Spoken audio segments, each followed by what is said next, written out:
শরীয়তপুরে স্বামীকে হত্যার পর দেহ খণ্ডিত করে বিভিন্ন স্থানে ফেলে এবং মাংস ফ্রিজে লুকানোর চেষ্টা করতে গিয়ে পুলিশের হাতে আটক হয়েছেন এক গৃহবধূ। শুক্রবার রাতে শরীয়তপুর পৌর এলাকার পালং উচ্চ বিদ্যালয় সংলগ্ন এলাকা থেকে আসমা আক্তার নামের ওই নারীকে আটক করে পালং মডেল থানা পুলিশ। পুলিশ জানায়, পারিবারিক কলহের জেরে গত মঙ্গলবার রাতে সদর উপজেলার চন্দ্রপুর এলাকায় স্বামী স্ত্রীর মধ্যে হাতাহাতির ঘটনা ঘটে। এক পর্যায়ে আসমা আক্তার পাশে থাকা একটি লোহার টুকরা দিয়ে তার স্বামী জিয়া সর্দারের মাথায় আঘাত করেন। এতে ঘটনাস্থলে নিহত হন জিয়া সর্দার। ঘটনার পরপরই আসমা আক্তার মরদেহ গোপন করার উদ্দেশ্যে নৃশংসভাবে স্বামীর দেহ খণ্ডিত করেন। এ সময় তিনি ছুরি দিয়ে হাত, পা এবং শরীরের অংশ আলাদা করেন। পরবর্তীতে হাত পা একটি বস্তায় ভরে নড়িয়া উপজেলার নদীর পাড়ে ফেলে দেন এবং মাথাসহ শরীরের অন্যান্য অংশ সদর উপজেলার আটক বৃক্ষতলা এলাকার একটি পুকুর পাড়ে ফেলে আসেন। সবশেষ দেহের মাংস আলাদা করে আরেকটি বস্তায় ভরে তা পালং উচ্চ বিদ্যালয় সংলগ্ন একটি বাড়ির ফ্রিজে রাখার চেষ্টা করেন তিনি।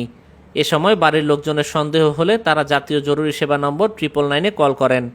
পরে খবর পেয়ে পুলিশ ঘটনাস্থলে পৌঁছে আসমা আক্তারকে আটক করেন।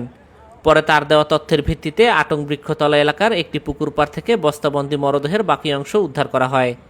এর আগে বিকেলে নড়িয়া উপজেলার মুলফতগঞ্জ এলাকার নদীর পাড় থেকে দুটি হাত ও দুটি পা উদ্ধার করে পুলিশ।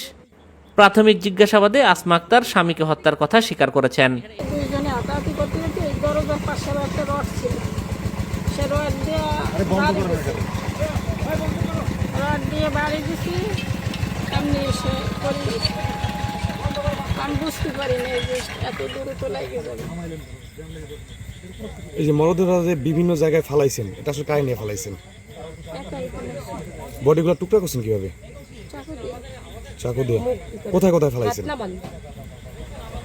এইখানে আর ওই যে নড়িয়া নদীর পাড়ে।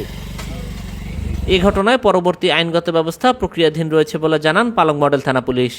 তাদের মধ্যে পারিবারিক কলহতে গত মঙ্গলবার রাত্রে 12 তারিখ রাতে দুজনের মধ্যে ঝগড়া হয়। ঝগড়ার এক পর্যায়ে সে তাকে রড দিয়ে মাথায় আঘাত করে সে পড়ে যায়। পড়ে যাওয়ার পরে সে মারা যায়। বুঝতে পেরে সে সারা রাত ছিল। সকালে ওইটা তার দুটা হাত দুটা পা কাইটে আলাদা করে ফেলে। পরবর্তী এক পর্যায়ে সে তার নিজের বুদ্ধিতে, তার বক্তব্য যেটা, সে বাসায় একটা ড্রাম ছিল, ড্রামের মধ্যে তার শরীরে পুরা মাংসগুলা নিয়ে নিছে, মানুষের আতজুরি সহ সবগুলা ড্রামে নিছে। তো এটা যখন গন্ধ ছুটছে এলাকায় বা পার্শ্ববর্তী আরও নাকি ভাড়াটি আছে, ওই গন্ধ ছোটার পরে আজকে সে অটো করে নিয়ে আসছে শরীয়তপুর শহরের এখানে। আয়শা তার যে পূর্বে এখানে ভাড়া ছিল, এই এলাকাটা সে চিনে, তার বাড়ি হলো পিরোজপুর।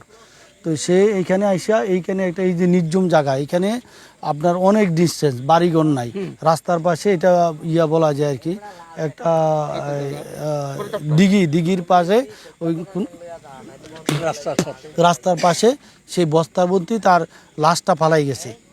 মাথাটা আছে ঠিক, আর বডির মাংসগুলো নাই, হাতটা ঠিক আছে, আর ডামের মধ্যে ওই মাংসগুলো আছে।